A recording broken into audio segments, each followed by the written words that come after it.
Randy, you want to give a quick introduction about the talk list? Okay, thank you. As we've noted in the past couple of meetings, we've replaced the old email-based talk list that we had, and that might be of some benefit to people over the summer where we won't have these meetings. So it's based on the Google Groups.io platform. So if you either go there and search for us, or you'll need to register. There's a button up in the corner you can click, or you can send an email to me. You have a choice of whether you get all email as they happen, or digest, and digest are in a couple of formats. There's also a repository of pictures that have been submitted you can look at. So I'd encourage you to have a look at it. Okay, I have a poll that may come up or not with a few questions on the virtual activities, depending on what time we have. But let's get on with why we're really here. We all want to know about the observatory on the hill. Bernard Day is our guest speaker tonight. He's from Brown Cove or Bay? Brown's Arm. Arm. Brown's Arm. Yes, don't forget the arm. Just up from Lewisport. Yes, right? It is. Yes. Okay. Really dark spot. I've been there for about 24 years now. So, and me and my wife love it there. We go there every weekend. So that's one of the main reasons why I'm building the observatory there. And I guess it's a really nice spot too. It's sort of up on the hill there, and excuse me, really dark sky. So yeah, I've been always interested in astronomy, but lately a lot more, and I'm starting to do something about it. But it's a bit late, but like you said, better late than never. I've been working on my project now for just over a couple of years in my spare time. So I work on the road a lot, and with my job there, and you know, only get weekends and evenings sort of thing. So you know, I didn't get a lot of time, but every chance I did get at it, I've been working on it. I didn't start out with any set plans or anything like that. I searched the internet for all the information I could find there, and most of it, though, I had to make up along the way as I went along. So my plan here tonight is to I've got two sets of pictures. One set of pictures is where I built the dome part of the observatory. I built that in my basement here at the house, and of course the building and the rest of it I built at the cabin. So I'm only about 20 minutes from the cabin, so you know, I can go there pretty fast if I need to.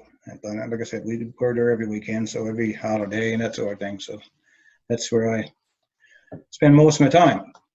So I can start off, I guess, with some pictures there. So that's what I'm going to start now. So I guess I got to go. I'm new at this Zoom thing. I've only been at it once before, so I got to go share screen, I guess. And let's see now. I will share.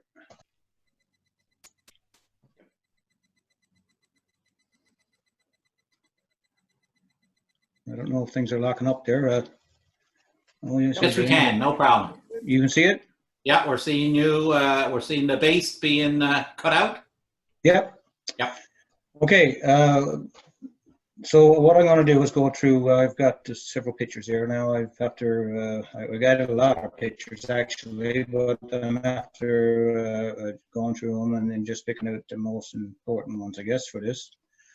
So I started off with two sheets of plywood on my basement floor there, and I started to make the first ring that would be the bottom ring on the dome, I guess you call it.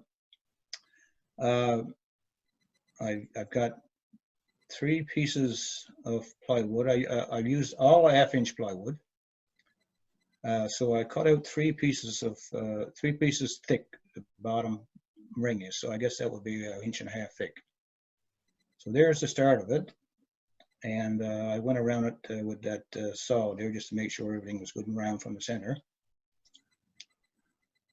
Can you see that one now? The next one there, Gary, okay? Is this working okay? Yeah. Okay.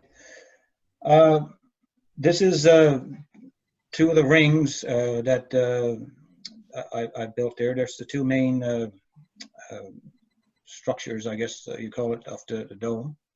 That the arcs there.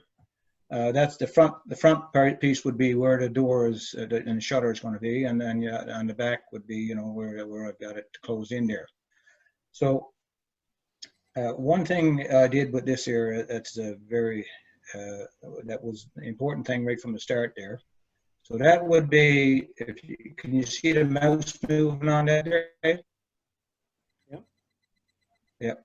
That would be the height of the dome itself. So what I did was I measured around the circle, and I went from opposite sides of the opening, I guess you call it a shutter opening, on each side, so that the arc would be higher and more than half the sphere, let's say. Because if I just went from one side and done that arc around that edge, it wouldn't be, the dome would have been very low. It wouldn't have been high at all, and you wouldn't have had much room inside.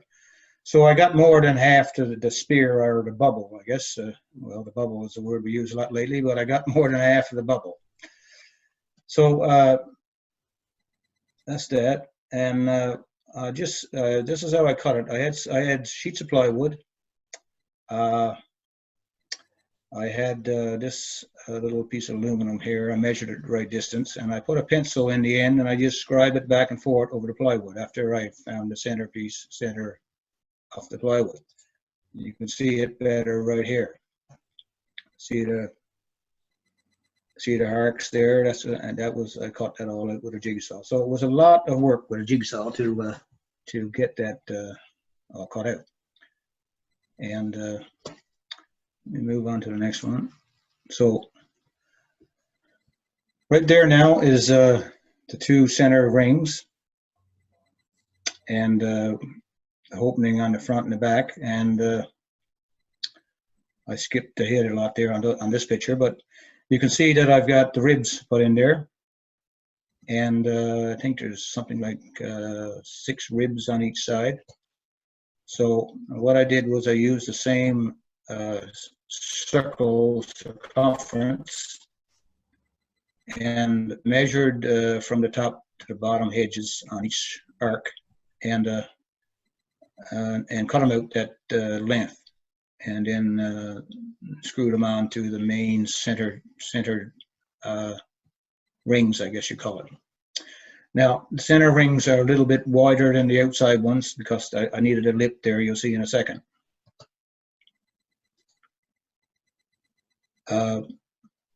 Right there is my first piece of Meranti board. You can buy this Meranti board. It's really thin, and it's fairly strong. It's only about 1/8 of an inch thick.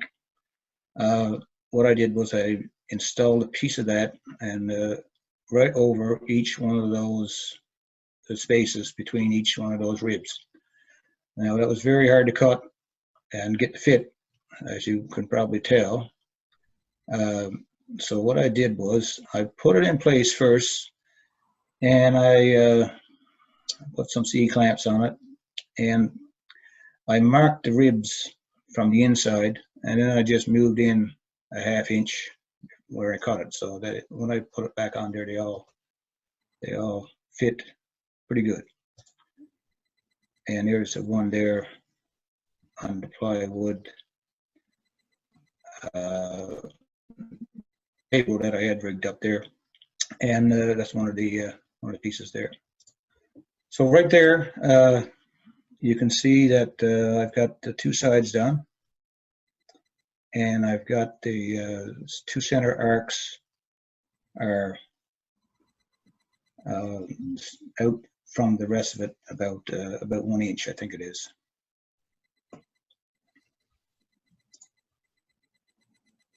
Another picture there where I put the back piece into it. I did some more plywood arcs and put 2x4 in between there, so it's all 2x4 and plywood and Meranti board so far. And I even right there you can see I made a little piece that go in the front piece here, and got it clamped down there. Any questions so far on that? Am I explaining it out very good? Yep, go ahead. Okay. Got no questions asked yet. Okay.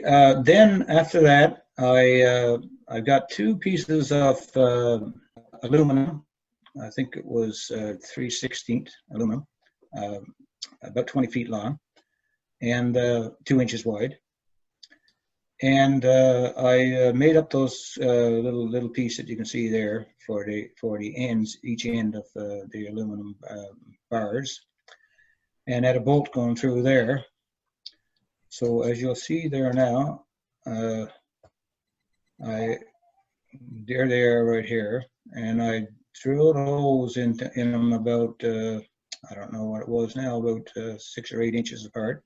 Countersinked all the holes and installed them right over the outside pieces there, those arcs. So they're screwed right on there, and the little pieces that was on the ends there are attached on the bottom of the dome on each side. I put this flat bar across here and clamped it down as I was screwing it on there, so it would stay flat and wouldn't wobble one way or the other. So that's so far there. So here you can see the front. There's the shutter opening, I guess you call it, with the aluminum pieces, two pieces screwed on there. And right down the bottom here, if you look on the bottom left, that's where that piece is screwed through the plywood, so it won't pop off, and same thing on each end of that.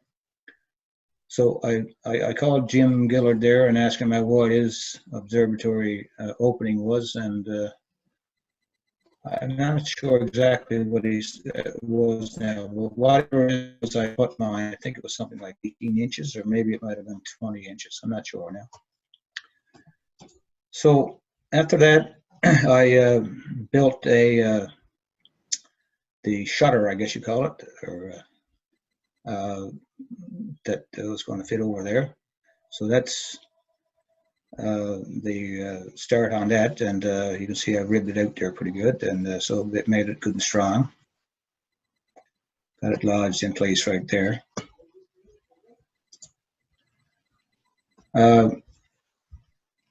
Here's 3 bars that I made up to attach to the shutter itself. Now I've got 6 bolts through there and extra piece of thick aluminum here, and in between there's 2 bearings. So, and on the other side, the head of those bolts is accessible. So you'll see what happens to that there now in a second. So I jumped several steps here now, but you can see that here's that aluminum with that bolt coming through and a nut, and this piece right here is attached to one of the 2x4s on the shutter door. So, and it's threaded in there. So what I does when I get in the observatory, I put a wrench, or actually it's a drill with a socket on there, and just screw out those bolts, and that lifts the shutter door away from the aluminum so that it can be slid back over. Now I've also got some Teflon there on the top of that there, so the Teflon between the aluminum two pieces so it slides good. And I've got a piece coming out around on a little, I guess you call it a stop there. It's another stop on the inside, on each side of 3 of those. Making any sense there so far, Gary? Oh, yes, it's no problem so far. Okay. I'm just wondering how the heck you got it out of here. Yeah, well, I'm going to get to that part there in a minute. So here's the shutter taken off again, the shutter door, and I did get I got a rubber seal that goes right inside and stuck on there, and actually it goes across the bottom and the top as well. It's not on there right there, and that's what seals the shutter when it pulls in. So I got that from an RV place there that belongs to an RV store, or I bought it at an RV store. Here's another view with the shutter made onto those bolts, and like this, that would probably be the middle one, and there's one at the bottom and one at the top. So here it is, attached and pulled back halfway.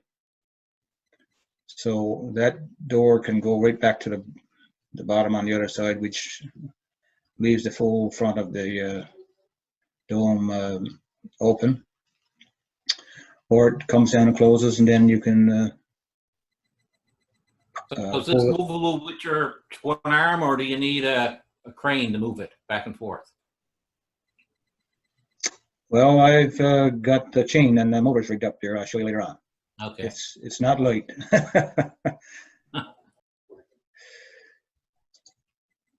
And here's the shutter taken off there, and there's the back piece. So what I did was I built that in, let's say 1, 2, 3, 4, or maybe 5 pieces if you include that little piece that I put on the bottom on the front. And here it is, built and taken apart as you would, because I did not screw it down to the plywood on the floor.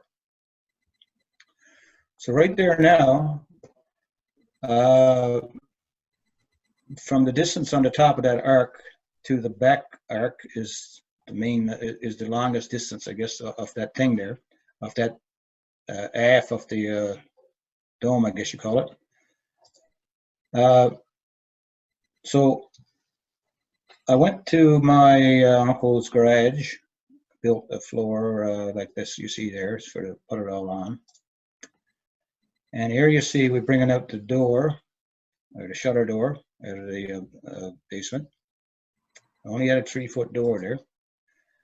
And you could take the dome, and here's my brother, he's the strong one. We just sort of pushed it, and it went right around the door and came right out through. And here it is, one piece at a time. So I got it there.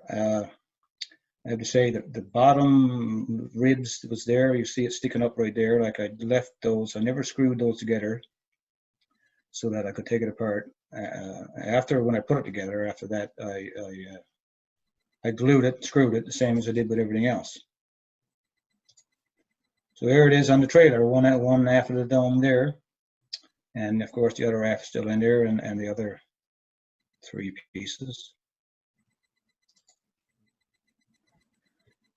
So right here now, I'm down in my uncle's garage, and with it put back together on that floor that I built, and starting to fiberglass it.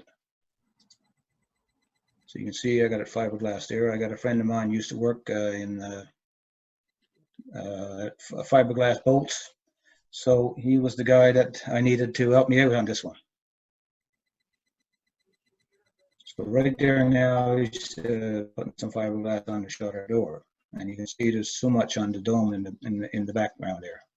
So then I came back up in my basement, and you can see I got a lot of more pieces cut out there out of the 1/2-inch plywood. And I built this. So this is what the dome lodges on. It's about 13 inches high, I think. build a ring there, so that would keep the dome up to a certain height that I needed. So and go around on those casters there. Got those at Kent's, the casters.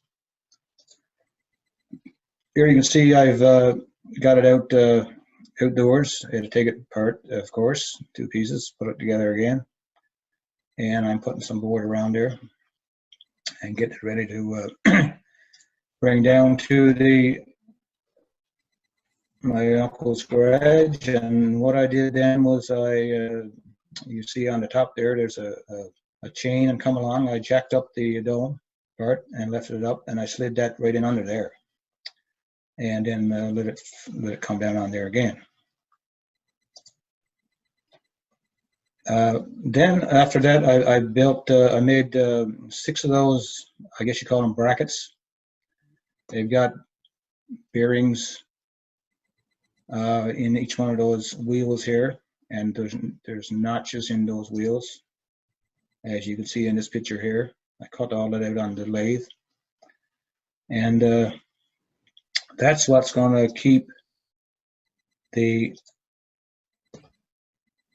observatory top onto the section. There you can see there's one right there, there's another one there, and I put a big steel ring around the inside and screwed it out through into the plywood with leg bolts, and it slides in those bearings and in those sleeves that's on the bearings there. So and it's supported by the bottom ring, I guess you call it, so that the top part of the dome doesn't slide off of the bottom. So that's right there. And then I put a skirt around the bottom, went around it again with a skirt so that covers all that up. So, And Bernard, you can see I'm doing.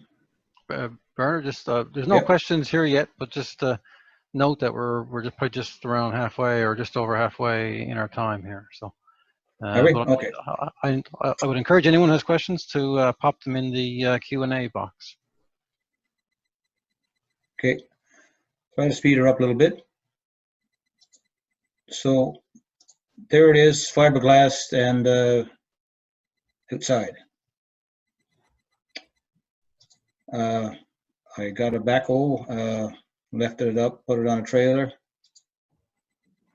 and headed off to the cabin. And there's where my cabin is, on this road called Wolf Gates Road. So that's the first part of the pictures. Let me see if I can get to the second ones there now. Okay, down to my cabin. Well, I came up with this big column here, which is about 11 feet long. It's got a 1-inch flange on the bottom and a half-inch flange on the top, so it's really heavy. I don't know how much it weighs, probably 300 or 400 pounds. And there it is there in the snow there. So what I did was I went to where I'm going to put it to, and I drilled into the cliff, and I put 4 bolts through there, and I epoxied them into the cliff like they do with some of those columns there, and they're in there good and strong. I think they went in there about 16 inches, and they're about 3/4 bolts there. And here you can see me jacking it up in place with some ropes and that sort of thing with the trees around there. And here it is standing up straight. So this is where the telescope was going to go, right up on the top.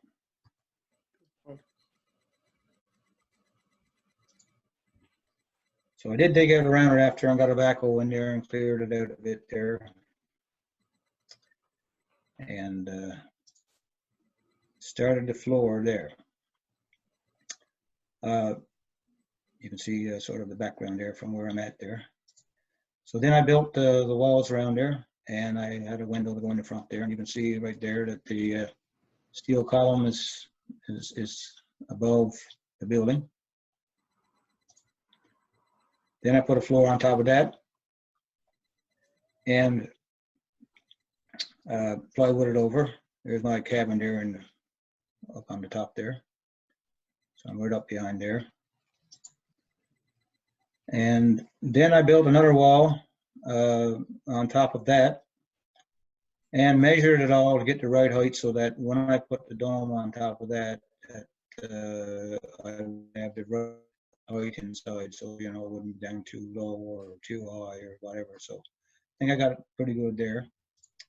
I also put some bolts in through the corners and a steel pipe down through each corner, and I bolted it to the cliff with the rock anchors. So made sure that the building is not going to blow away because it is a really windy spot. You can see it right there in the corner there, so the bolt comes in through, so no worries about anything blowing away. Another view there.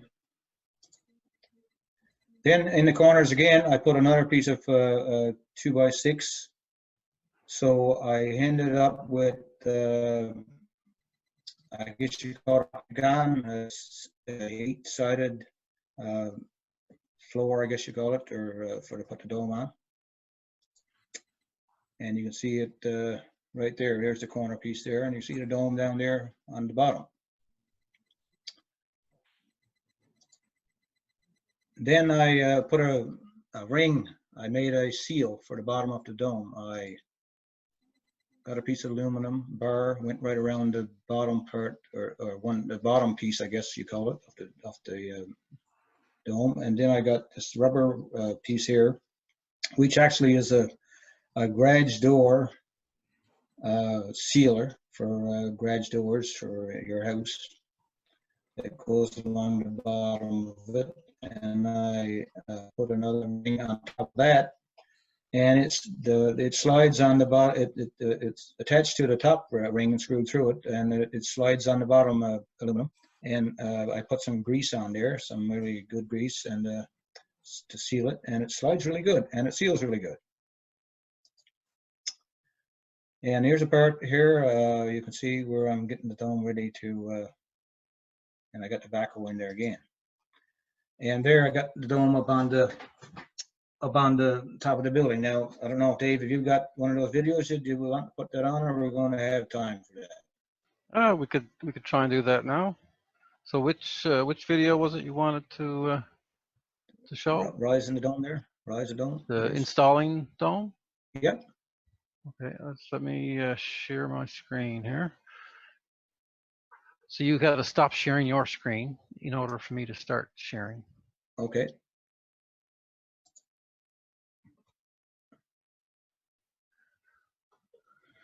Does anybody see? Oh, nothing yet. Bernard, Yep. the rubber around the edge, you're not getting any water in, and it lets the dome swing pretty good? Yes, there's about a 3/4 of an inch gap between the top piece of the dome and the bottom, and yeah, that rubber, it's sort of like a 45-degree when you look at the profile of it. It sort of comes down and goes across this way, so it seals under your garage door. That's the reason for it. So when it's put on there and secured along the top edge, it sort of bends in tight to the bottom piece of aluminum there, and yeah, it seems to work pretty good. That's good. Keeps the wind from drifting up too? Yeah. No snow in the winter? No, I've heard a couple times I've been there when it's been really windy, and I've heard a little bit of flapping noise where it might have moved a bit, but mostly it's been good, because you sort of got to stretch it a tiny bit when you put it on there as well, so it tightens up. Gary, do you see a picture of a truck? I see the still, but it's not moving yet. Okay, well, I'm going to hit play now. Hopefully this works. Oh, something. Oh, Here here we it goes. go. He didn't know if it was going to make it or not, because he didn't know if it could left eye enough or not. So we put some blocks under his stands on the back there. So You got it up there. So this is backhoe putting it up? Yep, a backhoe, yep. Okay.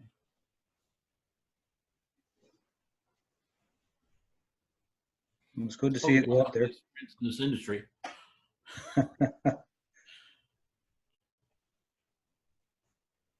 Yep, that's right it there, Dave. Yep.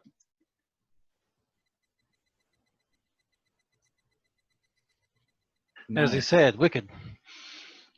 Okay. Okay. Wow. Yeah, that's good. Thanks, Dave. Yeah, go again. Yeah, go ahead with your sharing. Yep. Okay. Let's see here. How big is your room? Your 8 by 8, 10 by 10? No, the 10 by 10 on the bottom there, and the dome is Okay. 8 feet outside. Now, how do And I the share dome it? itself is what, 7, 8? It's 8 feet outside, and the rings are everything is 4 inches thick. So I guess it's 7 feet and 4 inches. I guess. Okay. Now, how do I share again? Now, let's see. You're seeing me here. Okay. You're sharing there now. We see the truck with the dome and the Okay. backhoe. So there it is on top. You see that? Anybody see that? Yes. Yeah. Okay. So what I did then was I put some ready rod bolts right down through each one of those 8 pieces there. And you see the nut right there, and the bolt is bolted right down through there. Also, those pieces in the corners here are bolted down through to the top of the dome. And that's all bolted to this corner pieces, which is guy wired down to the cliff. So there's no chance of anything blowing away there. I don't think so. So there's a look from the bottom there up through the hatch, I guess you call it. Here you can see it there. And here's up in the inside there, and there's that opening that I had left there for the hatch to get up there. So what I did then was I went outside and so I had to build the roof around there. So I just got some 2x4s and put them out to the edge and let them come out about 8 inches or so, or 10. And nailed a piece on the inside there for each one, and put a line across the top there so that they were all up the same level. And you can see it there. Then I cut them all off on the outside straight, and nailed I guess you call it a toe board or another piece of 2x4 right around the entire length. Then I cut out some boards, some aspenite, and I had to use the same sort of arc thing that I used before to get that to fit in around the side in there, around the dome there. So come out to the edges there. And then I went right around that way. So you can see the outside edges, I guess is what you call it, but familiar with a hip roof. Like some buildings, some older houses have a hip roof. So that would be about a foot right there, I guess, in the middle of the dome part. And it's sort of you got 4 corners to it. And then I went around the outside edges well, actually, right there you can see I put some filled on it there. The first year I just had some filled on it. This spring I put those wide shingles over that because that was starting to get bad with the sun shining on it all the time. Right there, well, I tie-vected, I guess you see that.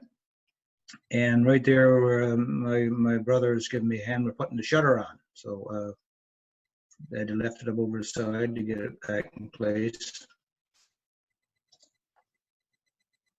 And the shutter is on the back right there. You're looking at the back of the dome there, I guess. I sort of kept it that way a bit because the wind is more or less on the front there. So I wanted to keep the shutter on the I guess the leeward side, I guess you call it.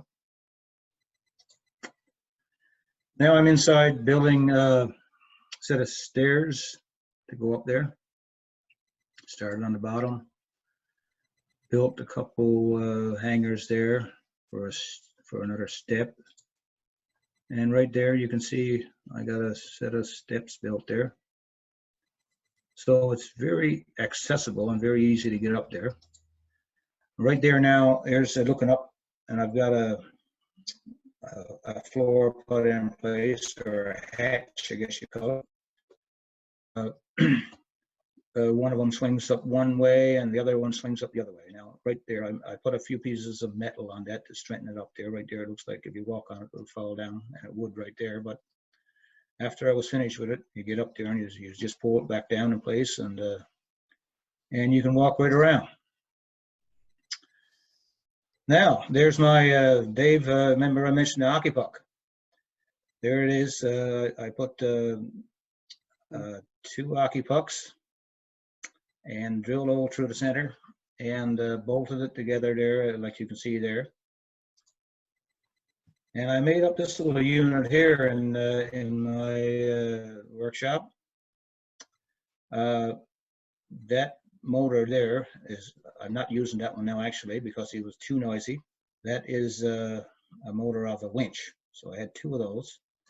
So that one turns up here. There's a bevel gear and another one on a 90, and that turns the hockey puck, which is on bearings. There it is installed. So the motor turns the shaft here. That turns this gear here.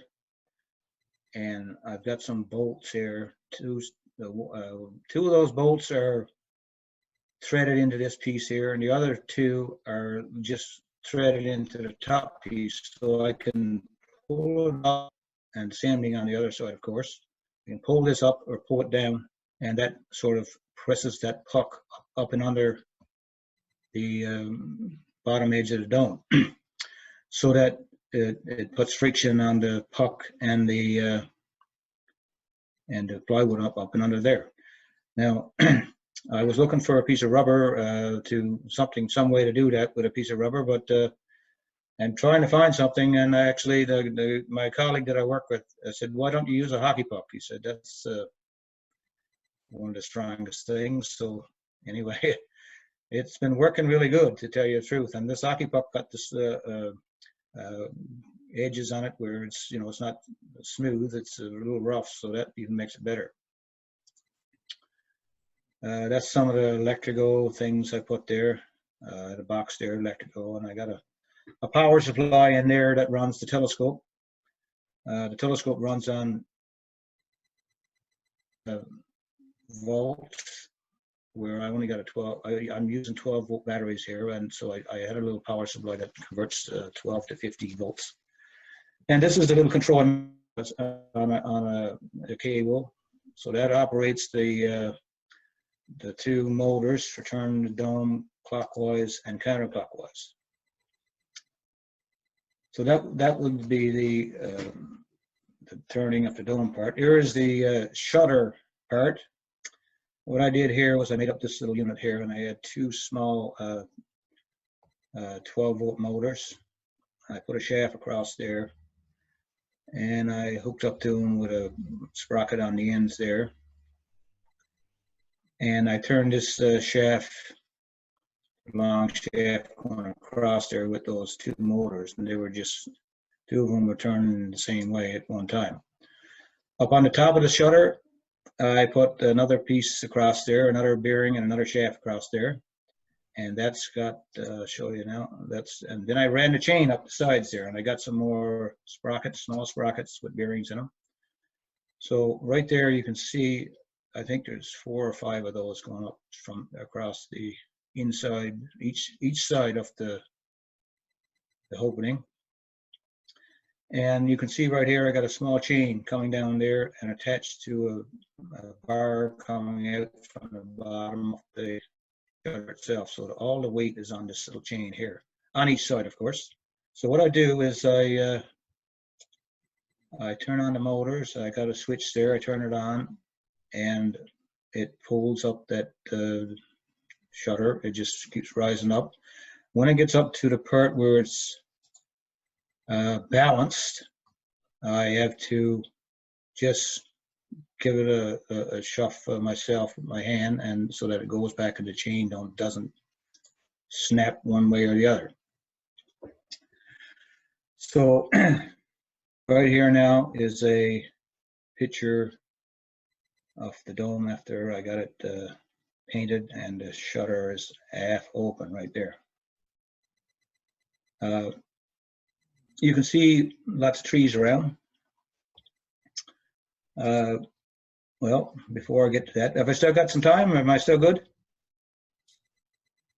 You got Yes. probably another couple of minutes or 5 minutes, and have some Okay. time for questions after that. Okay. Here's the telescope. I put it on my workbench that I got from Jim Gillard. It's a 12-inch Meade Classic, I guess they call them now. So I took the circuit boards out of that, and I read on the internet that all the capacitors need to be changed because they weren't at high enough voltage in the beginning. So sometimes the guys can get them and they burn up, and then they burn up the board and sort of spoil the board. So I did that. I changed out all the capacitors. I went through all the gears and cleaned those up. The one for the right tension and the azimuth. And there you see it there. And there it is. The telescope is in the back of the truck going to the cabin. That's Jim Gillard there, and my brother. And we took it and put it up and screwed it to the top of that pier. I used a piece that Jim took off of his old pier because he had all the connections on top of that, and I bolted that right into that square section right there. Later, I changed the thing for turning the dome. I put another motor on the bottom here, and this pipe or rod up through here so that it wouldn't be so noisy, and I got a 100-to-1 reducer right there. Right here, you can see this little box here with this cord here. That's the one that I just take, and when I put apart the dome, you would say,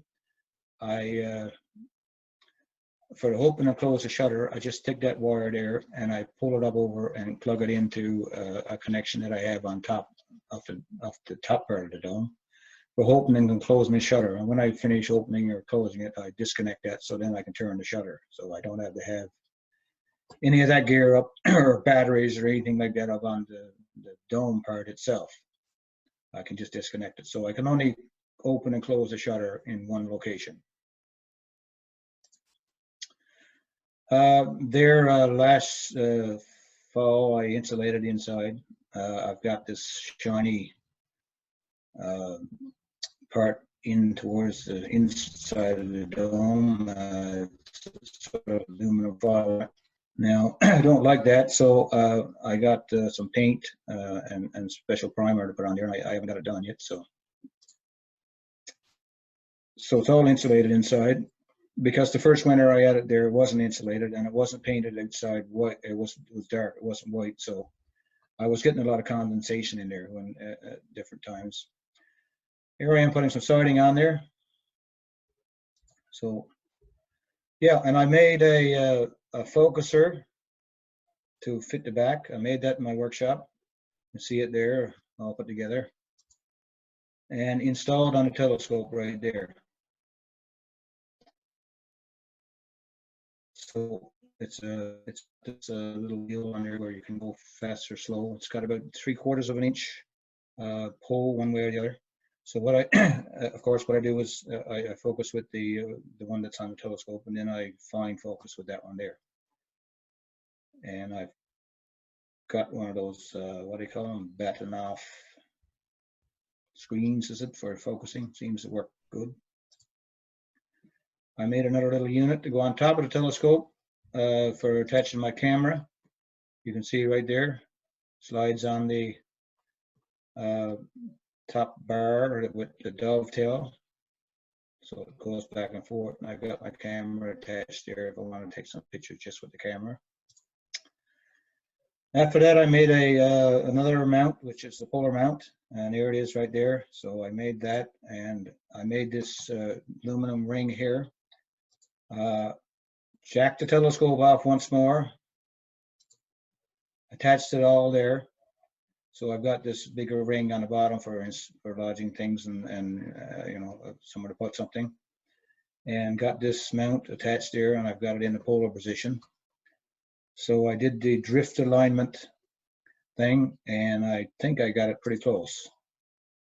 Seems to work pretty good. Then I made a counterweight system. And there it is installed to the telescope right here. So I can slide those little brass weights up and down. And as I was telling Gary there the other night, I had to put one on the one side here because she was sort of falling one way for some reason more than the other. Here's some of the setup I got there. I got the camera on there, and I've got a diagonal here into that focuser. I've got my little tablet here with Sky Safari running, and the land set there for the telescope. And here she is looking out through. And here she is at the side again, with the siding on there. And I'm still not pleased with that little gears that turns the thing there. So I'm in the process now of changing that again. And I'm going to put a chain. I got this sort of new design there, but still with the hockey puck. And there's going to be a chain from the top to the bottom instead of that little bevel gear there, because I've noticed that is starting to wear already a little bit there. So I could be running into trouble with that. So I'm going to change that. So I'm in the process of that right now. So it's right there now. After that, I went up and I cut all the trees, a lot of the trees, I should say, around the back of the dome. And I end up with all this firewood from our cabin. So that's about it for the pictures. So I hope I wasn't going too fast, and I hope I explained it out pretty good to you guys and didn't bore you too much. If you got some questions. Oh, that was great. You got time to show those one more video, or? Yeah, we had time for that, I think. There's a couple more videos there, yeah. People are still waiting for questions. I think people are in awe of you. So if you want to. If you want to stop sharing. Yeah, I want to build one, but that's a lot of work. Very nicely done. Holy cow, Yeah. That's hurricane proof. That's incredible. Yeah, it's a lot of work, I got to say. It was, but I got to say that I enjoyed it because I do enjoy this machine work and mechanical work very much, and I enjoy optics and cameras, and I enjoy astronomy, and I work at electronics, so I should say I enjoy that. And woodworking, well, I can do whatever I got to, but so it all came together, and everything that I did there sort of came together, and the finished product is I really like it, and I'm going to enjoy it even more now that I can really use it. I think Chris there was eyeing the shutter. He was having problems with his shutter on his out in Harbor Grace. Have you gotten any ideas, Chris, from it? Yeah, for now, in the end, I'm just going to make a three-way hatch, just lift-in hatches. When I made the dome, this is really funny, Bernard, because I went through this process 10 years ago, but your design is so much sturdier and better thought out. Mine hasn't blown away. It's still out there. But I didn't go all the way over on the bottom ring. I only went part way up. And you need to go all the way over to have a shutter that, like you, that goes all the way from one to the other. So I was going to do sideways, and it always leaked, and then it blew off. And anyway, I won't talk about my observatory. Maybe one of these days I'll get it working and show everybody. But right now, hats off. Yours is fantastic, and fiberglass on top of. Yeah. Holy cow! It's gonna be bulletproof. Yeah, well, thank you, Chris. Yeah, when I did put the shutter on there, I sort of thought about different ways of doing it, and I was thinking about maybe doing something like you said there, and then I was thinking about maybe even put after shutter that would go back over, and the front bottom, would you just let it fall down to the front there? I've seen some designs where guys have done that, and Yeah. it's in two pieces that way. Yeah, you have a dropout that goes forward because you don't always have to look low in the sky. Yeah, that's true. Yeah. Yeah. And that can drop down, every far you want it to, I guess. But the only thing about that is sticking out there in the wind, and if it's long or if it's, I Yeah. guess you could put some brackets on it to keep it sturdy. I like the cables on the corners. Holy cow! What kind of wind do you get out there? Well, a lot of wind, yeah. I'm on a really windy spot. Actually, even my cabin there, I don't know if you noticed on some of those pictures, I've got that guy wired down. Wow. So I've been there some nights before I did that, and I guess I tell you, in the bed up on top there, and it's been scary. And I said, well, I'm gonna have to do something. So that's what I did. I even guy wired that down. So Wow. we can stand a lot of wind there now. Tremendous. Can you guys see the screen here now? Yes, I shutter? can see the screen. Yeah. It's actually sideways. You'll have to kind of tilt your head. Okay. Okay.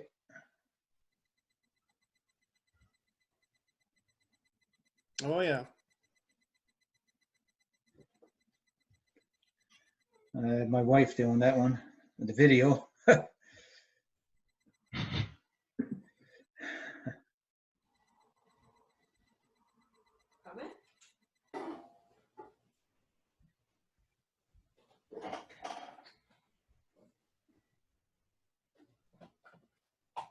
Do you have any trouble with those two 12-volt motors operating at the same speed? No, it seems to be worked fine. Good. They're the same kind of motors, and actually one is, I guess you'd say one is working in reverse the other. I guess that would be. I tried to figure that out when I put it there, but hooked up different polarity on there, I guess you call it, so that one, they're towards each other. Nice. That's satisfying. You Yeah. must be happy. Yes, I am very happy with it. What I want now is to have some time to spend there, and that's I've got another couple of years before I retire, so if I'm still around after that, hopefully I'll spend a lot of good times there. I have been up there quite a few times so far, and when you get a starry night, I was telling the guys there that's really good and satisfying. It's really peaceful, and you got the whole sky to look at. It's really enjoyable. Absolutely. Nice. Yeah, there was one more off the thing turn there. Was there, Dave? Yeah, just trying to bring that up here now.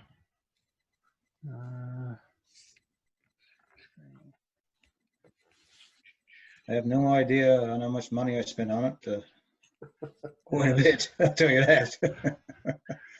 I've got over about $1,000 in fiberglass there. Here it is turning there, yeah.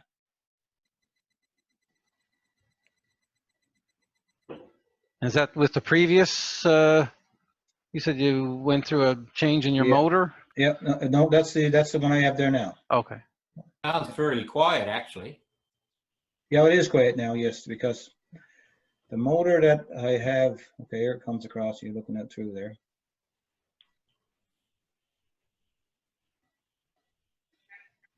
Looks like you got a nice view of the horizon, too. Yes, it is. There are a few trees into the east there that I'm hoping to get cut down very soon. So you can see it right there. And it took a lot of wiring to get everything ready. And I got a switch there. I got lights on up in the floor part of this area here, and out over the front, and I got lights in the bottom, and I got two-way switches there. So when I get up there, I can turn it all off. So here, I think I'm going to go in under there now and show you what I did there.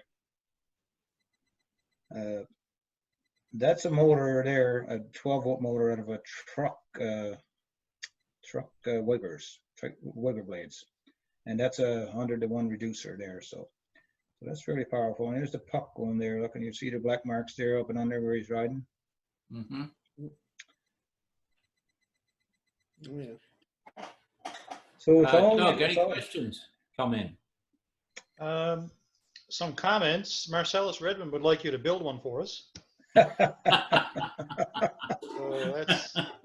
that's one comment. Yeah. And yeah. I think we would all like that, actually. Yeah. Yeah. Can we work it up to 15 feet? But no questions. No questions. I Okay. think that's a sign of a very thorough talk. Okay, well, Okay. again, if anybody got any questions, look, there's a lot of parts to that I didn't go through there then, but if anybody got any questions or wanted to start anything like that, they can contact me and I'll be happy to help out with anybody on it. The best I can. Tremendous. Yeah, we've got some pictures that he's taken from his observatory. We'll be showing them a bit later with the other members' pictures. Let's go on to... Just before we go on there, Gary, there were a couple other comments that came through as well. Impressive, very nice, nice work, and some clapping. Yeah, job well done. Thanks for the presentation. Thank you, guys. Thank you. I just saw one just now. Quite jealous. Thanks for sharing. Yeah, you make me envious. Now I have a little dome. Yeah. But we all want something better, don't we? Oh, Always we gets that way. Let's go on to Nikolai and tell us what's up. Are you ready there, Nikolai? Nikolai? Nikolai is correct. Ongoing joke about names. Yes, I know. You're very low there, Nikolai. Can't hear me well? Not very well. Now. So, Let me get closer. How about now? That's much better. Okay. So I'm going to share my screen. Share screen. Can you see this? yep. Yep. Okay. See if I can make it full screen. How do you make it full screen again? Thought it was F11. Nope. That's okay. All right. So this is what you're going to be able to observe from St. John's over the next month or so. Can you hear me okay now?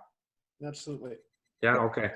All right, so this is, of course, on our local website. You can find it there if you need it for reference. Starting with the solar system roundup, sunset and sunrise and all the related twilights are listed here. We're pretty much at the longest day for the year, which means that it's also the shortest night. So you've got the least amount of time to observe, and you got to wait until at least at least 10:30 p.m. before it gets fully dark for observing. So that's the downside of this time of year. The upside is summer weather.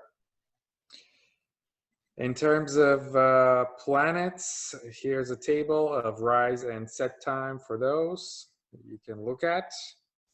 This is a picture of the sun, which is currently blank. There was a little bit of activity in the previous week or so, but it's all gone now. So now it's back to nothing.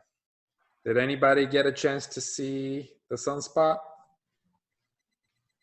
Yeah? Yes, I did as well. All right, who knows when the next one will be. In terms of planets, starting off with planets that you can see for the whole night. So that's under all night planets. Jupiter is the biggest one. Rises about 1.5 hours after sunset, and even earlier than that as we go into July. Its globe will grow from 44 through 47 through June. and it will be reaching its opposition on July 14th, which means that this is the best time of year to observe it. Here is a current picture of Jupiter taken this morning.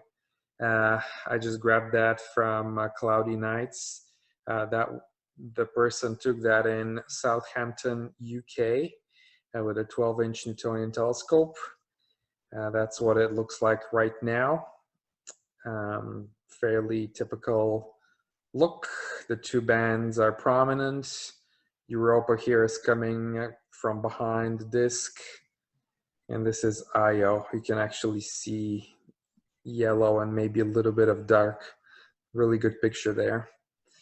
Saturn also very well placed and very close to Jupiter. The two planets are actually kind of behaving similarly this year because of how close they are from our perspective. Saturn rises within 15 minutes of Jupiter and will also be very well placed for observing after midnight especially.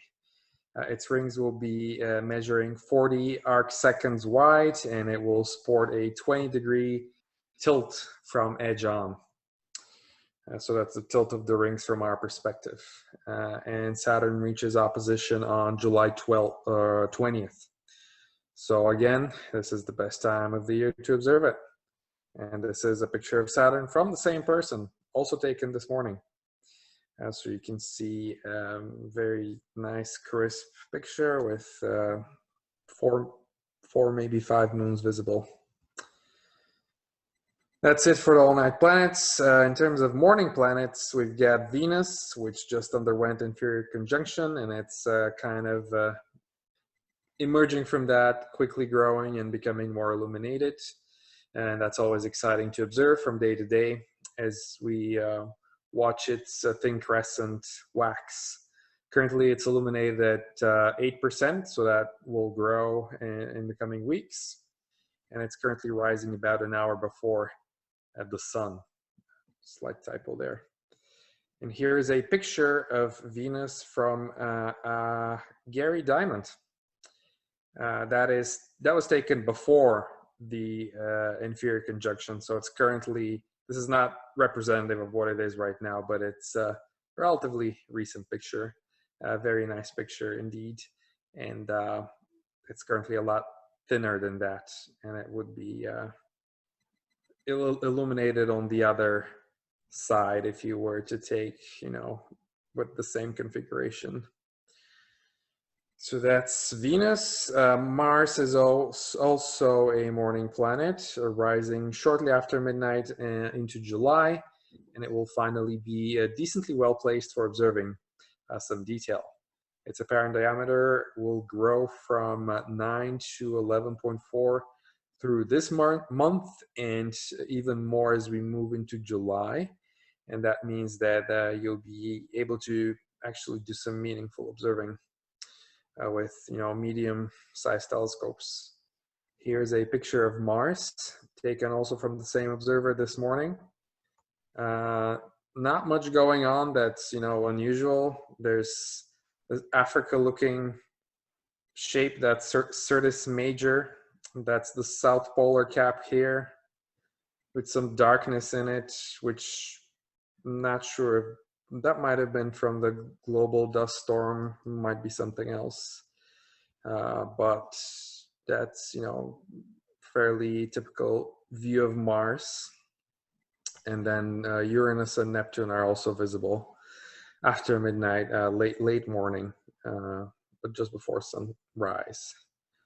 In terms of comets, a fair bit on the go. This one looks fairly promising. It's actually a very good forecast for it, but I was not able to confirm that actually really good forecast in other sources. So just take that with a grain of salt. And I haven't found any pictures of it either. These two are kind of more of a southern hemisphere, but they will be visible later in the summer here. And then there's this last one, which peaked last month, and now it's fading, but here's a picture of it nonetheless. Really nice picture that I pulled, taken last month from California with an actual galaxy next to it, and maybe another one down here. So that's what it looked like. It doesn't necessarily look like that anymore. Here's a list of fast asteroids if you're interested, and you can go to this website here if you're interested in supernovae. I don't think there's anything interesting in that realm right now. List of meteor showers, nothing until at least July 30th. And then, of course, August, the Perseids. These are the deep sky objects that are the best place right now. We've got the Pinwheel Galaxy, bunch of open clusters here. And of course, M13, the Hercules cluster. Very well placed up, almost, you know, breaking your neck to see it. Here's a list of the International Space Station passes. Lots of Starlink passes as well that you can find on this website here. And this is the observing calendar. Of course, there's no observing sessions, but I've just got the moon phases here and the opposition dates for Jupiter and Saturn listed as well.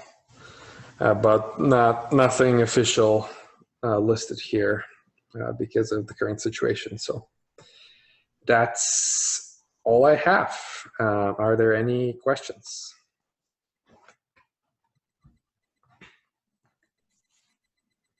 No, looks good. All right. I think you covered everything. Thank you very much for taking the time. No problem. Now I need you to on-share your... Yep. Let me see. Oh, geez. How do I? Oh, okay. Stop share. There we go. Good? Yeah, thank you very much.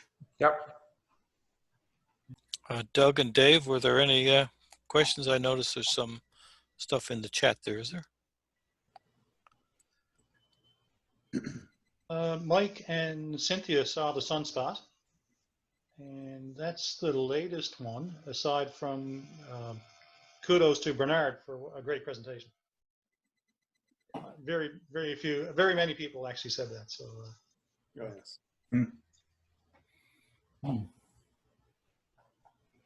Okay, I guess the sunspot.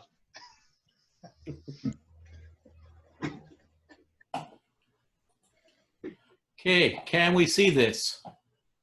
Yes, we can. Yes, looks good. Okay, all right. Let's go to slideshow from the beginning. See if I can make it bigger. All right. We've had bad weather. I can actually tell you we've had better weather because we didn't have very many people come up. Dave, see if Jim's still on the line so he can talk. But Bernard, Dave, Yes. This is some of the pictures that you took from your observatory. You want to talk about this one? Yeah, well, that's one of the first ones I've ever took there, I guess. That's the double cluster. I guess that one is. So it looks like to me there. And I don't have all the detail on how I did that one there now. 7 or 8 exposures, it says. You used 10 dark frames. Yes. And they were 30-second exposures using the 12-inch LX. Yes, yeah, it was the I got An a ISO 10X. 1600. Yep. Nice. Some of the views here. Yep. And I think this one is really nice. Oh, nice. This is yours too, Bernard. Yes, yes. That one is the, what do you call that? The Eagle. Pillars of Creation or the Eagle Nebula, I guess is it? Yeah. Yeah. Yeah, I took that one with this. I just got the, right now, like I'm just getting set up there. I got this Pentax LX camera there. It's a SLR camera, and I've got a 6.3 reducer, I guess you call it, for the that goes in front of it there, and it's coming through the scope there. And after I did that alignment, with the drift method, after I got that scope and the polar mount there, it seems like it tracks pretty good. I don't have any special camera for tracking on that. That's just tracking with the telescope. So I'm not quite sure how many, does it say there, Gary, how many? It says 10 30-second exposures, ISO 1600. You used Photoshop, stacked in 10 dark frames, took on the same night, same exposure. Yeah. ISO. Yeah. Did Yeah. some leveling and curve adjustments. Yep. Yep. Nice. Yeah, Yep. you can see the pillars of creation there. Mr. Call, is it? Yep. Looks very nice. Yep. Very nice. Okay. Were you able to get Jim? I don't think I have the ability to unmute. I Jim. made your co-host. Yeah, I'm just looking at the attendees list, and it's not giving me that option. Hmm. No, I had a crash earlier and had to come back in, so it might have been I'm no longer co-host. Oh. And I can't get to him without stop sharing and stuff like that. Sorry, Jim, that you can't talk about your print, but this is the North American Nebula and Pelican Nebula wide field taken with its modified Canon T3i. Can you hear me now? Yes. Yes. Well, good luck there. Huh. Good job, Gary. Thanks. You want to talk about this, Jim? Sure. Well, this one was taken with a modified Canon T3i that I actually managed to butcher myself some weeks ago. Yeah, so this is actually was just riding piggyback on my regular scope while I was taking probably the next image you're going to show of a Cygnus wall with my 80mm refractor. So this is just with the Samyang 135mm lens. Okay. Did it? Nope, not yet. Oh, there you go. Oh, there you go. Yeah, so this one here was taken with the ED80 refractor, ASI 1600mm cool. It's a combination of 18 and 18 and 11, so 2040, roughly 58 3 or 5 minute exposures. An HA03 and S2, so your Hubble palette. Very nice. Excellent. Finally showed up for you, did it, Chris? Sorry? All right. You ready for the next one, Jim? Yep. There we go. So I think these were the next night, and again I did a similar thing. I shot with the 80mm refractor and was shooting with the Canon and the Samyang 135 at the same time. So this here is a zoomed-in view of Pickering's Triangle, which is part of the Vail complex. And this one here is just strictly HA and oxygen, so that's why it's got that reddish, bluish look to it. And this one consists of roughly 64 5-minute frames.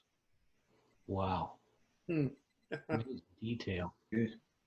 Every time I look at the veil, I always think of my dad when he had his pipe and the smoke going up slowly and twirling.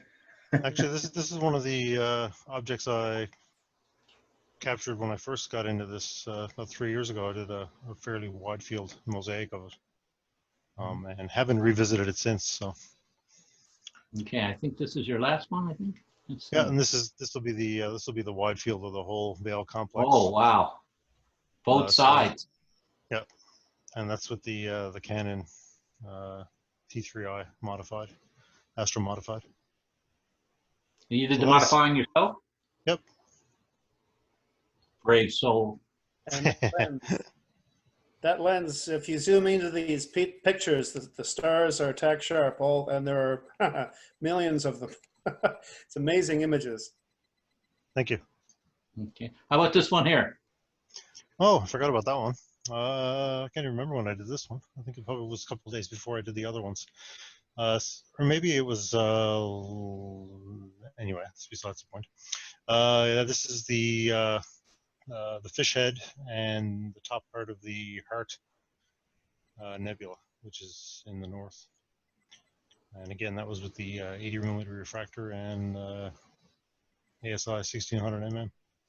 And this is the Hubble palette again, so sulfur, hydrogen, oxygen. Yeah. Beautiful. Very nice. Lots of detail. Okay, stop sharing. Thanks very much. That's all that the people sent in this time because of the bad weather, I guess. Some of us just luck into bad weather and others just cause it, like me. I just got a new piece of equipment, so you can all blame it on me that the skies are unclear. I'm taking the blame this time, Mr. Weatherman. It's your fault. Yeah. Yeah, my shoulders are broad enough to take it on. Randy. Yes, sir. Sky News, the new issue was out. The July-August issue. Should be getting that next week in the mail.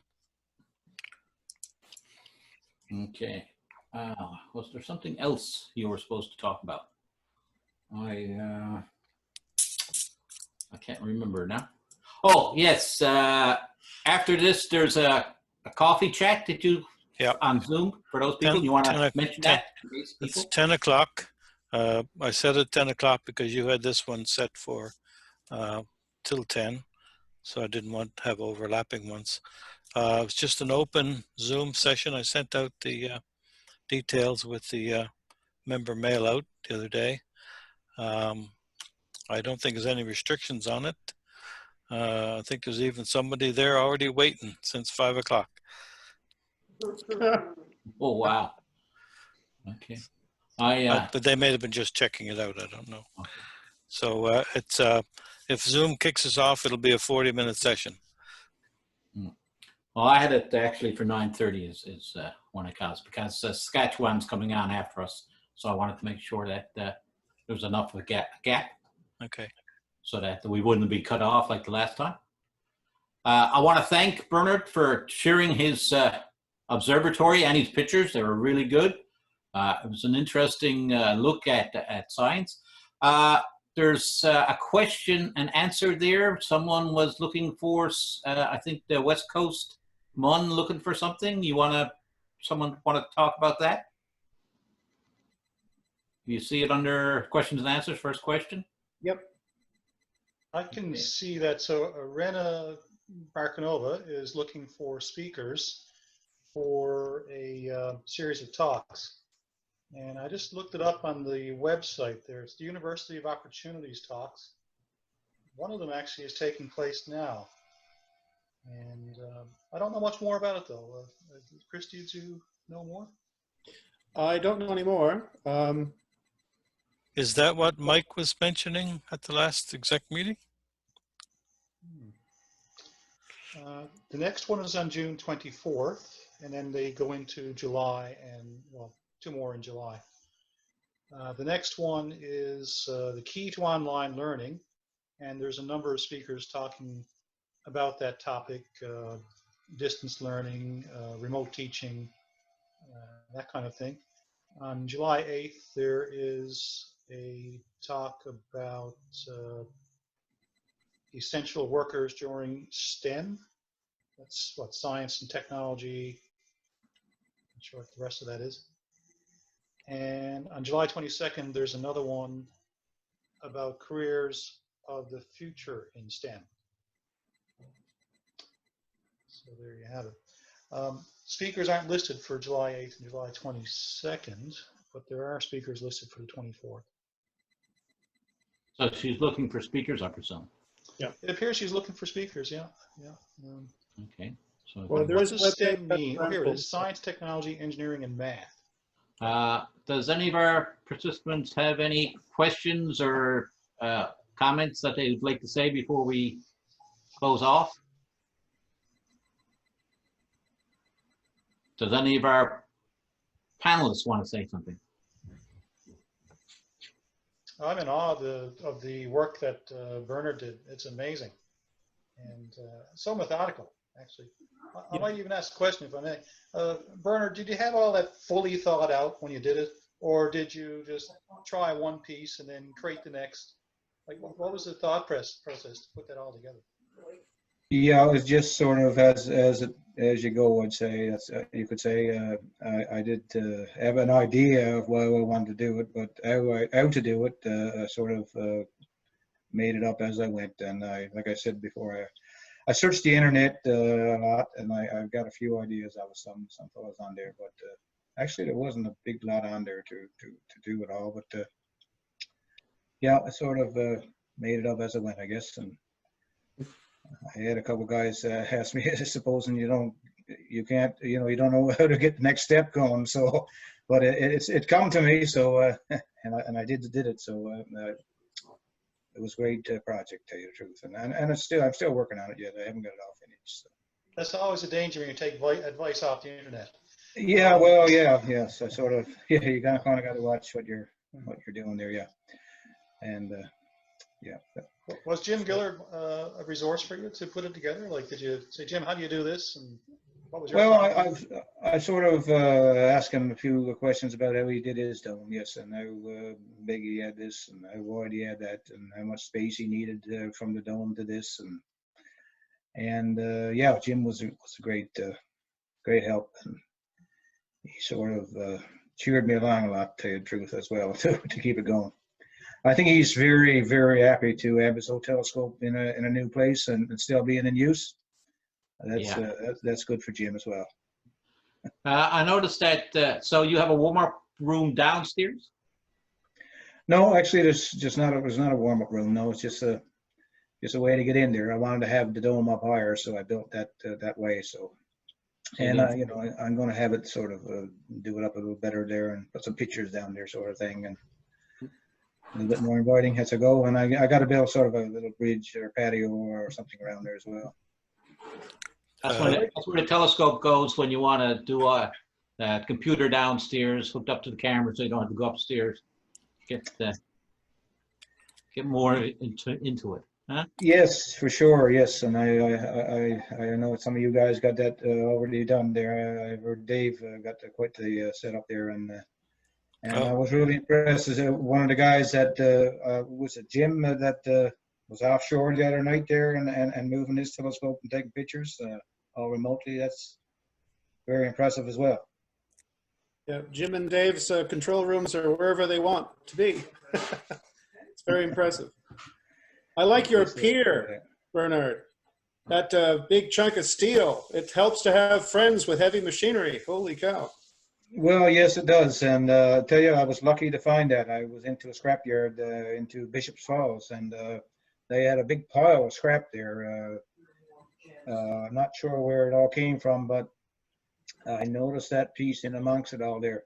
And I don't know for sure, but it may have came from the mill in Grand Falls because they did tear that down a few years ago, and it might have been a piece that was in there.